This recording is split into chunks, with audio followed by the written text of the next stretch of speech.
नमस्कार, आपण पाहत आहे SR24 न्यूज।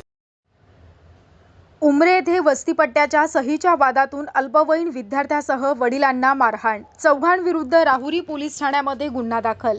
चाकूने मारण्याची आणि घर पाडण्याची धमकी दिल्याचा आरोप। राहुरी तालुक्यातील उमरे येथे वस्तीपट्ट्याच्या कागदपत्रांवर सही करण्याच्या वादातून अल्पवयीन विद्यार्थ्यांसह त्याच्या वडिलांना मारहाण झाल्याची घटना घडली। या प्रकरणी राहुरी पोलीस ठाण्यात चौघांविरुद्ध गुन्हा दाखल करण्यात आला। याबाबत प्रथमेश दिलीप गायकवाड वय 17 राहणार उमरे तालुका राहुरी यांनी राहुरी पोलीस ठाण्यात फिर्याद दिली आहे। फिर्यादीनुसार 15 जून 2026 रोजी प्रथमेश यांचे वडील दिलीप गायकवाड यांनी त्यांचे आजोबा कांताराम मुरलीधर गायकवाड यांना वस्तीपट्ट्याच्या कागदपत्रावर सही करण्यास सांगितलं।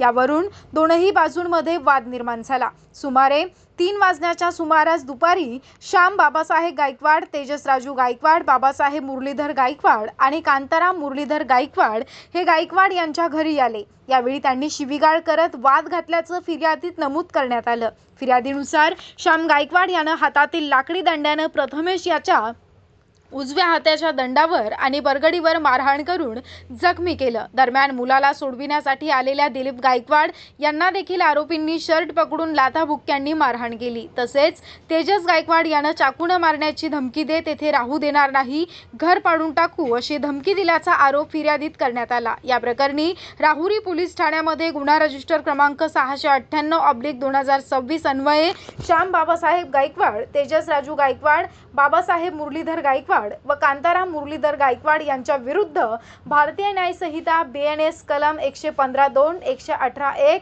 35, 351(2) आणि 352 अन्वये गुन्हा दाखल करण्यात आला। पुढील तपास राहुरी पोलीस करत आहेत। SR24 न्यूज करिता रमेश खेमनर सह सोमनाथ वाघ, राहुरी।